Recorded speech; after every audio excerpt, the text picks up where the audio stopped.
Taste Daily. Taste the Daily. நம்ம பூர்விகால MI போனை purchase பண்ணுங்க. டெக் ட்ரிவியா சேலஞ்சில பார்ட்டிசிபேட் பண்ணி ஏராளமான பரிசை வெல்லுங்க. GT Holidays, South India's #1 travel brand. You know you are special when you're with GT Holidays. கவலையின்றி சுவாசியுங்கள். உலகின் தலை சிறந்த மருத்துவர்கள் நுரையீரல் புற்றுநோய் சிகிச்சை அளிக்கிறார்கள். தங்கம் புற்றுநோய் சிகிச்சை மையம், நாமக்கல் மற்றும் கான்பூர். 2 வருஷம் நீங்க நடக்கிற பிரச்சனைய இன்னைக்கு தானே உச்சகட்டத்தில் வெடிக்குது. ஏன் 2 வருஷம் இவங்க அட்ஜஸ்ட் பண்ணிட்டு வந்தாங்க? தனுஷோட இந்த அணுகுமுறை இருக்குல்ல, இந்த அணுகுமுறைக்கு பின்னாடி ஏதாவது செக்ஸ் டார்ச்சர் கூட இருந்திருக்கலாம். நீ மேடையில் பேச வச்சு நான் ரொம்ப யோக்கியனா நீ காட்டிக்காத, நீ எப்படிப்பட்டவன் தெரியும்னு சொல்றாங்க. இதோட என்ன வேணும்? கணவன் மனைவி பிரிஞ்சது கூட காரணம் அதுதானே. வேற என்ன பெரிய காரணம் இருந்திருக்கும் போது? கணவன் ஒருத்தர் இருக்கும்போதே இவங்க சிக்கல் கொடுக்குறாங்க. கணவன் ஒருத்தர் இல்லைன்னு வச்சுங்க, அந்த நடிகர் நிலைமை என்ன ஆகுன்னு பார்த்து பரவலாக பார்த்தீங்கன்னா இவங்க ஒரு பிளே பாயாக இருக்கிறாங்க. வந்தான் ஒரு படத்தில் டைரக்ஷன் பண்ணி உடனே கொத்திக்கிட்டு போயிட்டான். இங்கே பரவலாக ஆமா, இங்கே பரவலாக இங்கே பரவலாக பெரிய ஸ்டார்களுக்கு கூட என்ன இருக்கு, நான் சொல்றது உங்களுக்கு புரிய நினைக்கிறேன்.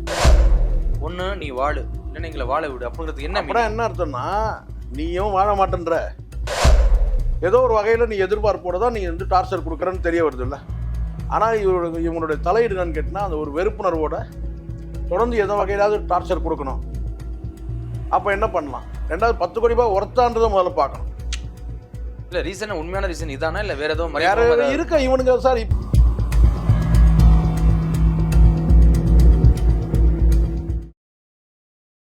கிங் டிவி நேயர்களுக்கு வணக்கம். இன்றைய சிறப்பு நேர்காணலில் நம்முடைய இணைந்திருக்கும் சிறப்பு விருந்தினர் மூத்த பத்திரிகையாளர் திரு சேகுவாரஸ் ஜெய்சங்கர் அவர்கள். சார் வணக்கம். வணக்கம் சார். வணக்கம். எப்படி இருக்கீங்க? நலமா இருக்கேன் சார். தனுஷ் நயன்தாரா சண்டை இன்னைக்கு உச்சத்தை தொட்டு இருக்கு. கிட்டத்தட்ட 10 கோடி நஷ்டம் அடிக்கிட்டு இருக்காரு தனுஷ். இதை எப்படி பாக்குறீங்க?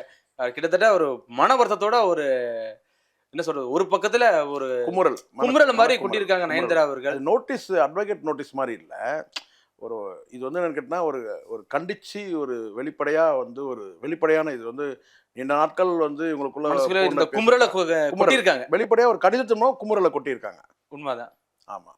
ஒண்ணு எதுக்கு இவ்வளவு கடுமையான வார்த்தை தனுஷ் மேல? இல்ல, இது ஒரு விஷயம் சார். ஒரு சக நடிகை எல்லாத்தையுமே காசாகணும்னு நினைக்கூடாது சார். எல்லாத்தையும் காசாகணும்னு நினைக்கூடாது. ஒன்று 2 தரப்பும் பொருந்தும் நான் சொல்றது. நீங்கள் நயன்தாராவுக்கும் பார்த்தீங்கன்னா அவங்களுடைய தனிப்பட்ட இவங்க டாக்குமெண்ட்ரின்னு சொல்கிறாங்க. பொதுவாக உங்களுக்கு தெரியும், திருமண நிகழ்ச்சி அப்போவே நிறைய அவங்களுடைய திருமண நிகழ்ச்சி அப்போ அவங்களுக்கு அது நெட்ஃப்ளிக்ஸ் அது மாதிரி ஒரு சேனல்லாம் கொடுத்து அது கொஞ்சம் காசாக்குனாங்கன்றது தெரியும், எல்லாருக்கும் தெரியும். இப்போ என்னென்னா 2 தரப்புலையும்னாக்கா ஒரு தனிப்பட்ட நிகழ்ச்சி அதை நீங்கள் டாக்குமெண்ட்ரின் போது கேட்டினா அவங்க இன்னொன்று சொல்கிறாங்க. அதில் என்னென்னா, என்னுடைய வாழ்க்கையில் எல்லா பகுதியிலும் நான் அதில் டாக்குமெண்ட்ரியில் நான் உள்ளடக்கி இருந்தேன் அப்படின்லாம் சொல்லும் போது, அப்போ அது ஒரு திருமண நிகழ்ச்சி, சுப நிகழ்ச்சி மட்டுமே அவங்க காசாக்குறாங்கன்னு நம்ம பார்க்க முடியாது. அவருடைய வாழ்க்கை பயோகிராபி அப்படின்ற மாதிரி நம்ம எடுத்துக்க முடியும். நடிச்ச படங்களும் இருக்கு. அப்படி இருக்கும்போது பார்த்தீங்கன்னா அதில் ஒரு பாடல் இவங்க வந்திருக்காங்க. அதிலும் அந்த படத்தில் இவங்க ஒரு பார்ட்டிசிபேட் பண்ணியிருக்கிறாங்க. ஒரு கதாநாயகன் நடிச்சிருக்கிறாங்க. கதாநாயகன் விஜய் சேதுபதி, நானும் ரவுடி தான்ற படம்.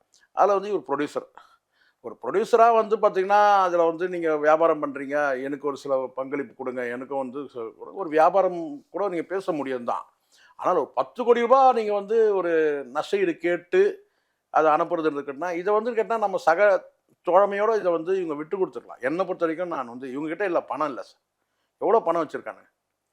இதை ஒரு சக நடிகை, உங்கள் கூட நடித்த ஒரு நடிகை, இதை நீங்கள் கொஞ்சம் ரிலாக்ஸாக விட்டு கூட போயிருக்கலாம்.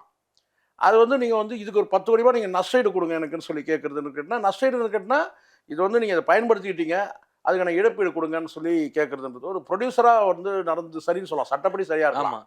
ஆனால் ஒரு அதுதான் அவங்க சொல்கிறாங்க, ஒரு மனசாட்சின்னு பார்த்தீங்கன்னா நீங்கள் நடந்துக்கணும். சக பல படங்கள் நடிச்சிருக்கீங்க, ஒரு படம் மட்டுமே இல்லை. இதை தோழமையோடு விட்டுருக்கலாம். அதுதானே அந்த படத்தில் பார்த்தீங்கன்னா டைரக்ஷனாக பார்த்தீங்கன்னா அவருடைய கணவர் விக்னேஷ் சிவன் தான். அப்படி இருக்கும்போது இதை பாயிண்ட் அவுட் பண்ணி கிட்டத்தட்ட 2 வருஷம் அந்த படமே வராத அளவுக்கு வராத அளவுக்கு தடுத்து இருக்கிறார்ல. அதுதான் இது அவங்க ஒரு கட்டத்துக்கு மேலே வெடிச்சிட்டாங்க. அந்த வெடிச்சது தான் இந்த கடிதம். இல்லை ரீசன், உண்மையான ரீசன் இதானா இல்லை வேற ஏதோ இருக்க இவனுங்க சார்? இப்போ இந்த இடத்துல சரியான கேள்வி கேட்குறீங்க. ஒரு 10 கோடி ரூபாய் பெரிய பணமே இவனுக்கு கிடையாது. யாருக்கு? தனுஷுக்கு. ஒன்று. 2வது 10 கோடி ரூபாய் ஒர்த்தான்றதை முதல்ல பார்க்கணும். இந்த ஆவணப்படத்தில் நீங்கள் 10 கோடின்றது வந்து நீங்கள் வந்து இழப்பு கேட்குறீங்களா, அந்த படம் தயாரித்ததுக்கு எவ்வளோ செலவு பண்ணீங்க, இதெல்லாம் நம்ம கணக்கில் எடுக்கணும். ஆமா, இழப்புன்னா நீங்கள் 50 கோடி கூட கேட்கலாம். மொத்தமே அந்த படம் பட்ஜெட் எவ்வளோ, அதில் குறிப்பிட்ட ஒரு பகுதியை மட்டும் தான் அவங்க எடுத்துருக்காங்க. படம் ஃபுல்லாக அவங்க பயன்படுத்திட்டாங்க. ஒரு குறிப்பிட்ட ஒரு காரணம். அப்படி இருக்கும்போது வந்துக்கிட்டா அதில் நீங்கள் வந்து நஷ்டம் ஏற்பட்டதுன்னா எவ்வளோ நஷ்டம் ஏற்பட்டிருக்கும்? மனசாட்சி வேணாமா சார்? அதுதான் அவங்க கேட்குறாங்க. மனசாட்சி வேணாமா? 10 கோடி ரூபாய் ரிலீஸ் ஆயிடுச்சு சார். ரிலீஸ் ஆகி நல்லா முடிஞ்சிருச்சு, எல்லாம் முடிஞ்சிருச்சு. அதுதான் இப்போ இந்த படம் வந்து நாங்கள் இன்னும் ரிலீஸ் ஆகலைங்க, அதுக்குள்ள இந்த படம் மிஸ்யூஸ் பண்ணிட்டாங்கன்னு சொன்னா பரவாயில்ல. அது கேட்கலாம். படமெல்லாம் ரிலீஸ் ஆயிடுச்சு, அவங்களுக்கு அந்த பாடல் பிடிச்சிருந்ததுனால அந்த பாடலை அவங்க வந்து பயன்படுத்திக்கிறாங்கன்னு வச்சுக்கோங்களேன். ஒரு என்ன சொன்ன ஒரு மெமரிக்காக கூட அவங்க பயன்படுத்திக்கலாம். அதை வந்து நீங்கள் எடுத்துணும். அப்படி பார்த்தா உங்களுடைய எவ்வளோ வந்து உங்களுடைய பாடல்கள் வந்து ப்ரைவேட்டில் எவ்வளோ பேர் பயன்படுத்திக்கிறாங்க. ஒரு படத்தில் தயாரிப்பாளர் எடுத்த படங்கள் வந்து எவ்வளோ பேர் பயன்படுத்திக்கிறாங்க. சீரியலில் கூட பயன்படுத்திக்கிறாங்க பார்க்குறோம் நம்ம பாடல்கள். இதில் வந்து என்ன, சக தோழமையோடு நடித்த ஒரு பெண், அங்கே திருமண வாழ்க்கை முடிஞ்சிருச்சு. அதில் வந்து பார்த்தீங்கன்னா வந்து அவங்களோட டாக்குமெண்ட்ரி ஒன்று எடுக்கிறாங்க. அது என்ன, சந்தோஷமாக விட்டு கொடுத்து போகலாம். சரி, அப்படியே இழப்பீடுனா கூட ஒரு நியாயம் இருக்குது. ஆமாம், எவ்வளோ கேட்கணும்னு ஒன்று இருக்குல்ல, எவ்வளோ கேட்கணும்னு ஒன்று இருக்குது. நீங்கள் வந்து ஒரு எல்லையை தாண்டி 10 கோடி ரூபா கொடுங்கன்னு சொன்னால் அது முட்டுக்கட்ட போகிறோட நோக்கம் தானே. அப்போ உனக்கு வேறு ஏதோ ஒரு காரணம் இருக்குது. அப்போ அவங்க அந்த கடிதத்தில் வேறு சொல்லக்கூடிய வேறு சில விஷயங்களை பார்க்கணும். ஒன்று வாழ வாழ விடு, இல்லை வாழ விடு அப்படின்னா என்ன அர்த்தம்னா அது நிறைய இருக்குது. இன்னும் ஒரு வார்த்தை சொல்கிறாங்கன்னு கேட்டால், அவர் வந்து தன்னை வந்து ஒரு சர்வாதிகாரியாக அந்த ஷூட்டிங் ஸ்பாட்டை நடந்துக்கிறாரு, நான் தான் இல்லைன்ற மாதிரி நடந்துக்கிறாரு. ஒரு அந்த வார்த்தைகள், சில வார்த்தைகள் போட்டிருக்கிறாங்க, பொருத்தமான வார்த்தைகள். எனக்கு நான் சொல்கிறேன்னு கேட்டால், இதுக்கு வந்து இந்த தனுஷோட இந்த அணுகுமுறை இருக்குல்ல, இந்த அணுகுமுறைக்கு பின்னாடி வந்து ஏதாவது செக்ஸ் டார்ச்சர் கூட இருந்திருக்கலாம். அது அவங்க நேரடியாக அவங்க சொல்ல முடியாதுல்ல. ஓகே, அவங்களுடைய கடிதங்களில் குமுறல் கொட்டும்போது அது சில அப்படியான ஒரு சந்தேகம் நமக்கு வருது. இல்லை, கல்யாணம் ஆயிடுச்சு சார், இப்போ குழந்தைங்கள்ட்ட இருக்காங்க. இவங்களுக்கு கல்யாணம் பொறிக்க வசங்களுக்குன்னா கல்யாணம் அதுக்கு பேசிட்டீங்க நீங்கள். இவங்களும் அந்த கல்யாணம் ஆனால் இவனுக்கு அப்படியே நிமிந்து கூட பார்க்க மாட்டாங்களா? இவங்களாம் ஏற்கனவே இவனை தான் ஊரே நாரிட்டு தானே இருக்குது. இவன் தனுஷ் கதையை ஏற்கனவே பல வந்து பார்த்தீங்கன்னா குடும்பங்களை வந்து வந்து பிரித்து போட்ட கதைகள்லாம் நிறைய இருக்குல்ல. இந்த பெண், அதாவது நயன்தாரா சொல்லக்கூடிய விஷயத்தில் சார் ஒரு விஷயம், மிக சிறந்த நடிகை சரிங்களா. அவங்களுடைய ஒவ்வொருத்தருடைய தனிப்பட்ட வாழ்க்கையில் வந்து யாரும் நம்ம வந்து உள்ள நுழைஞ்சி இது சரியா தவறுன்னு நம்ம சொல்ல முடியாது. கண்டிப்பாக அவங்களுடைய தனிப்பட்ட இதில் வந்து தனுஷ் அவங்க எழுதக்கூடிய சில வரிகள் வந்து பார்த்தீங்கன்னா தனிப்பட்ட வாழ்க்கையை வந்து அவங்க வாழறதுக்கு உரிமை இருக்குன்னு சொல்கிறாங்க. அப்போ ஏதோ அப்போ ஏதோ ஒன்று இவருக்கு, நான் இப்போ சினிமா வட்டாரத்தில் நான் விசாரித்த வரைக்கும் எனக்கு தகவல் சொல்கிறாங்க, அந்த படம் நடிக்கும்போது தான் இவங்களுக்கு காதலே வந்திருக்கு. நானும் ரவுடி படத்தில் யாருக்கு, விக்னேஸ்வரனுக்கு வந்திருக்கு சரிங்களா. அதுக்கப்புறம் அவங்களுக்கு வந்து ஒரு பொருத்தமான நபரை அவங்களுடைய வாழ்க்கையில் பல பேர் அவங்களுடைய வாழ்க்கையில் உள்ள நுழைஞ்சி உங்களுக்கு தெரியும்னு நினைக்கிறேன். கடந்து போயிட்டாங்க. கடந்த காலத்தில் நிறைய பேர் கடந்து போனவங்க, நிறைய பேர் நயன்தாரா வாழ்க்கையில் வந்து கடந்து போனவங்க நிறைய பேர். ஆனால் அதே சமயத்தில் அந்த பெண் வரைக்கும் எல்லாமே வந்துட்டு தான் போனாங்க. இல்லை, அந்த பெண் வந்து கொஞ்சம் சென்சிட்டிவான பெண். நயன்தாரா ஏதோ கடந்து போயிட்டாங்கன்றதுனா கிடையாது. சில நேரங்களில் வந்து பார்த்தீங்கன்னா அவங்க வந்து ஒரு கொஞ்சம் கோவப்படக்கூடிய ஒரு பெண் தான் சில சூழ்நிலை, ஒரு எல்லையை மீறும் போது. ஆனால் நான் என்ன சொல்கிறேன்னா, இங்கே வந்து அவங்க எதுவாக இருந்தாலும் சார் தனிப்பட்ட வாழ்க்கை நம்மளுக்கு கேட்டால் அவங்க விரும்பினா தானே, எதுவாக இருந்தாலும் அவங்க விரும்பினா தான். கண்டிப்பாக நீங்கள் வந்து யாரையுமே கட்டாயப்படுத்த முடியாதுல்ல. இங்கே வந்து தனுஷ் வந்து அவருடைய அந்த அவங்க விக்னேஷ் சிவனை லவ் பண்ண பிறகு, அந்த படத்தில் லவ் பண்ண பிறகு அவங்களுக்கு வந்து கல்யாணம் வரைக்கும் அவங்க போயிட்டாங்க. அதுக்கப்புறம் இந்த படத்தில் வந்து அப்போவே அவர் வந்து பல வந்து டார்ச்சர் கொடுத்தாருன்ற மாதிரி தான் சொல்கிறாங்க. அவங்க 2 பேரும் ஒன்றா பேசுறது போகிறதா, இதெல்லாம் வந்து ஒரு சின்னத்தனமான சின்ன புத்தி தான் இது. உனக்கு ஏற்கனவே கல்யாணம் ஆகிடுச்சு, 2 பிள்ளைகள் ஆகிடுச்சு சரிங்களா. அவங்களுக்கு வந்து ஒரு ஆம்பிஷன் இருக்குது. அதனால தான் உடனடியாக அவருக்கு அதை கல்யாணமும் பண்ணிக்கிட்டு 2 பிள்ளைகளும் வந்து பார்த்தீங்கன்னா ஒரு சேலஞ்சான இதான முறையில் தான் அவங்க பிள்ளைகளை பெற்றெடுத்தாங்க சொல்லுங்கள். அப்படி இருக்கும்போது இப்போ வந்து ஒரு 2 வருஷமாக இது அவர் சொல்கிறாங்க பாருங்கள், நீங்கள் 2 வருஷமாக அந்த படமே வராத அளவுக்கு முட்டு கட்ட போகிறீங்க. இதில் என்னன்னு கேட்குறேன் நான். இப்போ புரியுதுங்களா, இங்கே தனுஷோட அற்ப புத்தி தான் இருக்குன்ற. பெருந்தன்மையா நீங்க உண்மையிலேயே நீங்க உங்களுக்கு லாஸ்னா பணம் கேட்டதோட கொடுத்துருப்பாங்கல. கேக்கும்போது இல்ல சார், நயன்தாரா கொடுத்துருப்பாங்க, நயன்தாரா இல்ல பணமும் கிடையாது சார். உள்நோக்கம் உங்களுக்கு தொகை கேட்கும்போது உள்நோக்கம் தெரியும் சார். இந்த படத்தை வெளியிடக்கூடாதுன்றது தான் நோக்கம். தொகை கேட்கும்போது உங்களுக்கு வந்து தெரிய வராமா? ஆமா, எதுக்கு எவ்வளவு கேட்கறதுன்னு. இதுக்கு வந்து ஒரு பாடல் கட்சியை பயன்படுத்த, இதுக்கு ஒரு 10 கோடி கேட்பியா? மொத்தமே அதுவே எவ்வளோக்கு போகணும்னு சொல்ல முடியாது. கண்டிப்பா இல்லையா? அப்போ நோக்கம் என்ன? ஒரு காழ்ப்புணர்வு. இதுதான் உண்மை. பலரும் வந்து பார்த்தீங்கன்னா அவங்களுடைய வாழ்க்கையில் உள்ள நுழைஞ்சிருக்கலாம் சார். அவங்க வந்து பார்த்தீங்கன்னா அவங்களால வந்து அவங்க கடைசியாக டிசைட் பண்ணுறாங்க. என்னுடைய வாழ்க்கை விக்னேஷ் சிவனோட தான் அவங்க டிசைட் பண்ணுறாங்க. அதனால் வந்து நம்ம வந்து கேரக்டர் வைஸ் நம்ம வந்து எல்லாரையும் வந்து நம்ம ஜல்லடை போட்டுலாம் பார்த்துட்டு இருக்க முடியாது. கண்டிப்பாக. அவங்க இப்போ எப்படி இருக்கிறாங்க, அவங்க வந்து ஒரு மன வாழ்க்கையில் ஒரு கணவனோட இருக்கிறாங்க, 2 பிள்ளைகளோட இருக்காங்க, அவ்வளோதான்.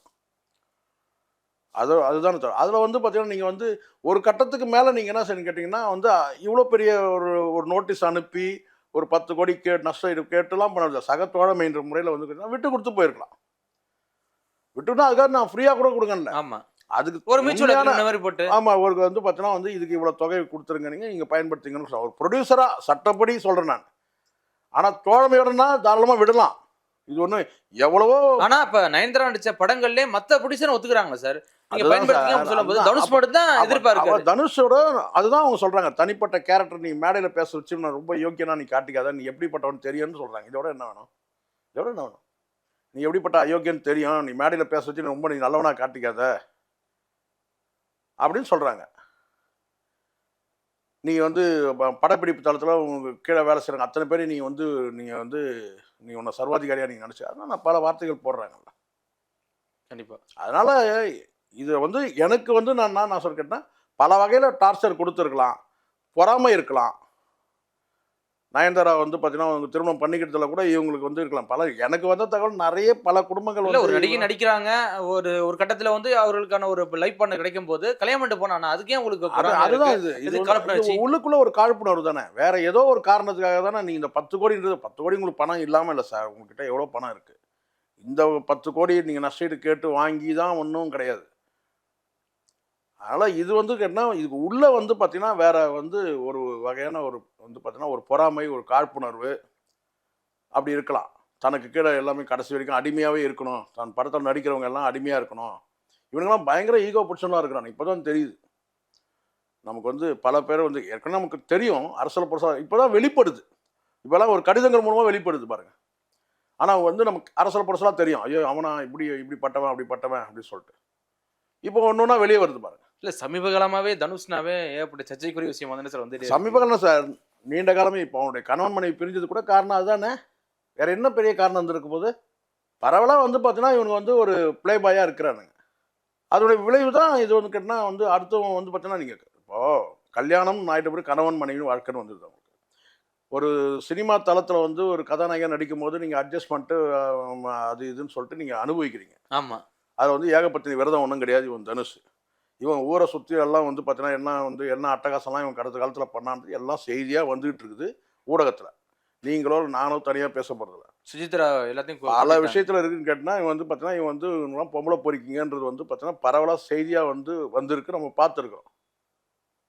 அதை தாண்டி இப்போ வந்து பார்த்தீங்கன்னா வெளிப்படையாக ஒரு பெண் வந்து இதுக்கு மேலே என்ன உங்களை அறிக்கை விட முடியும்?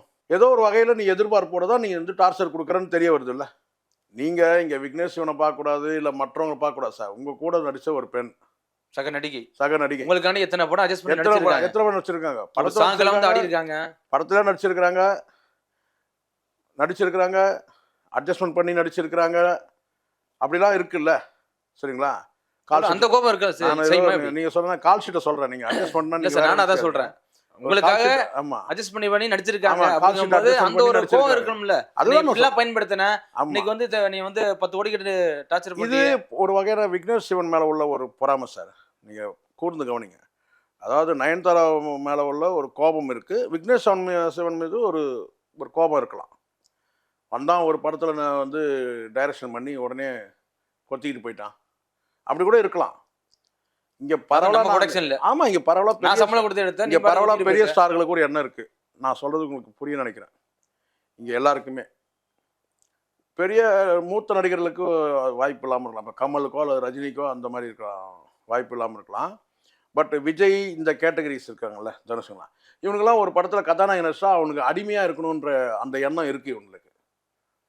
கதாநாயகினா நம்ம பெரிய ஸ்டார் இல்ல, அடிமைனா எப்படி சார் அட்ஜஸ்ட் பண்ணி அடிமைனா அதுதான் எல்லாத்துக்கும் பயன்படுத்திக்கணுன்ற அந்த அடிமை புத்தின்றது. எல்லாத்துக்கும் பயன்படுத்திக்கணும். நம்ம கூட்டா வந்து இந்த படத்தில் நடிக்கணும், அடுத்த படத்தை கூட்டாலும் நடிக்கணும், அம்மா ரோலா நடிக்கணும், என்ன சொல்கிறோமோ அதை செய்யணும் அப்படின்ற வந்து அந்த ஒரு அடிமைப்படுத்துகிற புத்தி இருக்குது. அது விஜய்க்கு பெரிய ஸ்டார்களுக்கு வேணால் இல்லாமல் போயிடலாம். என்ன ஏன்னா ரஜினிலாம் 72 வயசு ஆயிடுச்சு. அவர் வந்து பார்த்தீங்கன்னா வந்து கிட்னி சரியில்லை, சட்னி சரியில்லை, ஏற்கனவே பிரச்சனையாக இருக்குது. அவருக்கு அந்த இது இருக்கு. கமலுக்கும் அப்படி தான் கிட்டத்தட்ட. கமல்லாம் இப்போ வந்து வயசாயிடுச்சு, இதுக்கு மேலே ஒன்றும் கிடையாது, அடுத்தது ப்ரொஃபஷனல் அப்படி அவங்க போயிட்டுருக்குறாங்க. கட்சி தலைவர் ஆயிட்டாரு. ஆமாம் ஆயிட்டாருங்க. பட் இவங்களுக்குலாம் நான் கேட்டால் நம்ம பெரிய ஸ்டார்ன்ற அந்த இது இன்னும் இருக்குன்ற நான் உங்களுக்கு ஒரு கதாநாயகி அடிமையாக இருக்கணும் நம்மக்கிட்ட.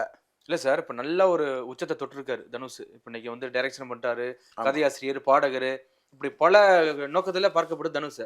இந்த சர்ச்சை தேவைதானா? இல்லை, அதுதான் நான் சொல்கிறேன். இது உள்நோக்கம் இருக்குன்ற நான் உள்நோக்கத்தோட இது வந்து நீண்ட காலமாக இருக்குது இவங்களுக்குள்ள. அதான் சொல்கிறேன், 2 வருஷம் சொல்கிறாங்களே அம்மா. ஆமாம், எப்படியும் 2 வருஷத்துக்கு மேலேயே கூட இவங்க அதுக்கான ஒரு ஆதங்கம் இருக்கும்ல. ஆமாம், இவங்களுக்குள்ள ஏதாவது இருக்கும் சார். இவங்க வந்து பார்த்தீங்கன்னா வந்து செக்ஸுவல் டார்ச்சர் கூட கொடுத்துருப்பான். அடுத்தடுத்து கடிதத்தில் வரும் ஒரு வேளை அந்த மாதிரி கூட ஒரு டார்ச்சர் கொடுத்துருப்பான். நம்ம ஆட்களை பொறுத்தானே சொல்ல முடியும். கண்டிப்பாக இவங்க ஒன்றும் ஏகபத்தினி விரதம் கிடையாது, ஊருக்கே தெரியும். அப்படிங்கும்போது கேட்டால் அந்த மாதிரி அதனால தான் அவங்க சில வார்த்தைகள் நீங்கள் கூர்ந்து கவனிக்கணும். அவங்க எழுதின அந்த வரிகள் ஒரு வரியும் பாருங்க, மனசுலேருந்து அப்படியே மனசுல குமுறல் தான் கொண்டு தான், மன குமுறல். ஒரு படத்தில் ஒரு டாக்குமெண்ட்ரி ஃபில்ம் நான் எடுக்கிறேன், அதில் அந்த ஒரு பாட்டை நான் பயன்படுத்தியதுக்கு நீங்கள் 10 கோடி கேட்டு நீங்கள் நஷ்டம் அனுப்புறீங்க அப்படின்னு அந்த ஒரு கேள்வி இருக்குல்ல. அதோடைய தொடர்ச்சி பாருங்கள். படப்பிடிப்பு தளத்தில் நீங்கள் எப்படி நடந்துக்கிறீங்க, மேடையில் எப்படி பேசுகிறீங்க. மேடையில் நீங்கள் பேசுறதுன்னு ரொம்ப நல்லவன்லாம் நீங்கள் நினச்சிடாதீங்க, உங்களை நான் உயர்வாக நீங்கள் காட்டிக்காதீங்க, எல்லாம் வருது பாருங்க. அப்போ வேற ஏதோ ஒரு நீங்க எப்படிலாம் பேசுறீங்க. ஆமா, இவங்கெல்லாம் வந்து அட்ஜஸ்ட்மெண்ட் பண்ணால் அந்த நடிகை ஒரு மாதிரி நடத்துறது. இவங்கெல்லாம் எவ்வளோ செலவு பண்ணிப்பான்னு நினைக்கிறீங்க நீங்கள் இந்த நடிகைங்களுக்கு? இதே இந்த தனுஷ், இந்த விஜய், இவங்கெல்லாம் எவ்வளோ செலவு பண்ணிப்பானுங்க. அஜித், எனக்கு தெரிஞ்சு அஜித் தான் ரொம்ப பக்கா ஜென்டலாக நடந்துக்கிறது.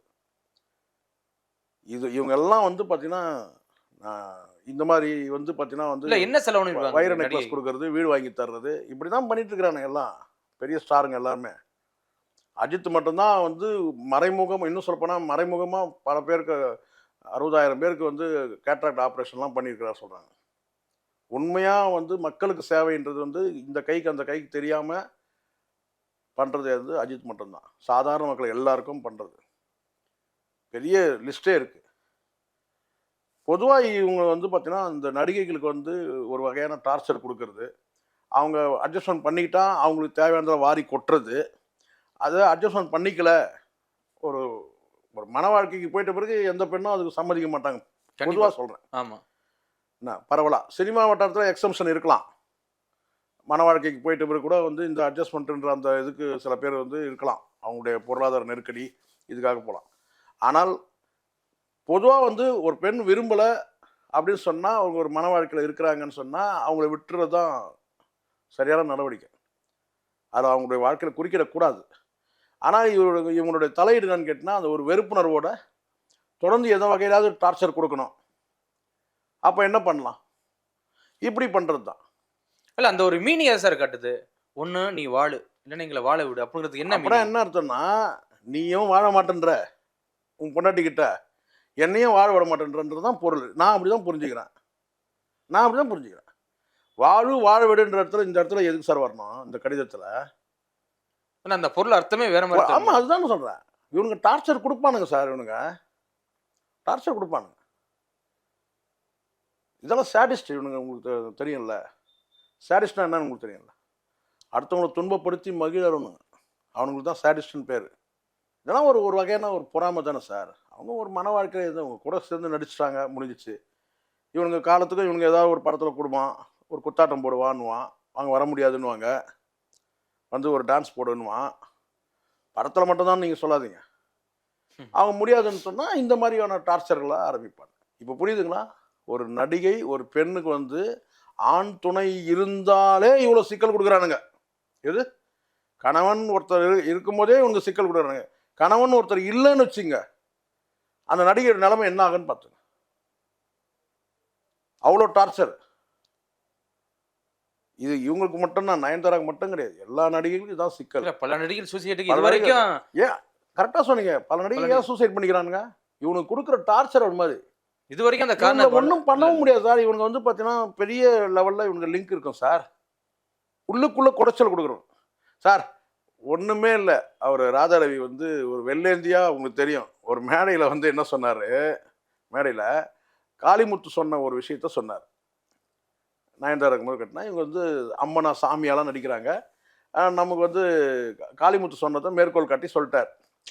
அது வந்து கும்பிட தோணலை, கூப்பிட தோணுதுன்ற மாதிரி சொல்லிட்டார். அது ஒரு மேடையில் வெள்ளேந்தி அவர் சொன்னது தான். அதுக்கு வந்து அவர் வருத்தம் கூட தெரிவித்தார். அவர் தம்பி விக்னேஷ் சிவன் இருக்கிறாரு, அவர் இது பண்ண கூட சொல்லி வருத்தம் கூட தெரிவித்தார். வெளிப்படையாக வந்து மேடையில் பேசிட்டார். அவர் எப்பொழுது பேசக்கூடிய ஆளு தான். சகஜமாக வெள்ளேந்தியா பேசுறது தானே மாட்டார், அதெல்லாம் கிடையாது. அவர் வயசு எங்கேயோ, இந்த அம்மா வயசு எங்கேயோ, அதை ஒரு வார்த்தைக்காக சொல்லிட்டார். அதுக்கே வந்து திரும்ப அப்பா வயசு சார் அவருக்கு, நயன்தாராவுக்கு வந்து அப்பா வயசு அவருக்கு. அந்த ஒரு வார்த்தையை அவர் வந்து சொல்லிட்டார். இந்த மாதிரி காளிமுத்து அது மாதிரி சொல்லியிருக்கிறாரு, இவங்க வந்து அம்மனா சாமியாக நடிக்கிறாங்க, அதே சமயத்தில் வந்து கவர்ச்சியான பலர் படங்களையும் நடிக்கிறாங்க அப்படின்ற மாதிரி ஒரு வார்த்தை சொல்லிட்டு அதை வந்து ஒரு பெரிய பிரச்சனையாகி கட்சியை விட்டு நீக்கிட்டாங்க. விளக்கம்லாம் கேட்கவே இல்லை, நீக்கிட்டாங்கன்னு வச்சுங்க. ஆனால் அந்த நயன்தாராவுக்கு இன்னைக்கு எந்த மாதிரி பிரச்சனை பாருங்க. இவன் 2 வருஷமா உள்ள குறைஞ்சிட்டு இருக்கான். ஏன் 2 வருஷம் இவங்க அட்ஜஸ்ட் பண்ணிட்டு வந்தாங்க? 2 வருஷம் நீங்கள் வந்து நடக்கிற பிரச்சனையை இன்னைக்கு தானே உச்சகட்டத்தில் வெடிக்குது. கண்டிப்பாக இப்போ புரியுதுங்களா? இதுதான் இயற்கையோட நியதின்றது. இதுதான் ஒரு வயதில் வந்து ஒரு அப்பா வயதுள்ள நடிகர், அவர் ஏதோ ஒரு வார்த்தையை சொல்லிட்டாரு, மேடையில் சொல்லியிருக்கிறாரு, உள்நோக்கு எதுவும் கிடையாது, அங்கே உங்களுக்கு ஒன்றும் இது கிடையாது. இதே அந்த வார்த்தையை வந்து வேற யாராவது ஒரு பெரிய ஸ்டார் சொல்லியிருந்தா, விஜய் மாதிரி சொல்லியிருந்தாக்கா பல்லை இழிச்சிருப்பீங்க. நயன்தாராவை தான் நான் சொல்கிறேன், தானே உண்மை? ஆமாம். பெரிய ஸ்டார் யாராவது சொன்னாங்கன்னாக்கா அது வந்து சந்தோஷம். இப்போ த்ரீஷா சொல்லலையா, லவ் ஃபார் எவர்னு விஜய் போட்டாங்க. அதே ஈக்குவல் வயசு தான், கொஞ்சம் முன்ன பின்ன 2 வயசு கூட இருக்கும் மன்சூர் அலிகானுக்கு. அதுக்கு நீதிமன்றம் வரைக்கும் போய் உங்களுக்கு தெரியும் நினைக்கிறேன், அவ்வளோ பிரச்சனையாச்சு.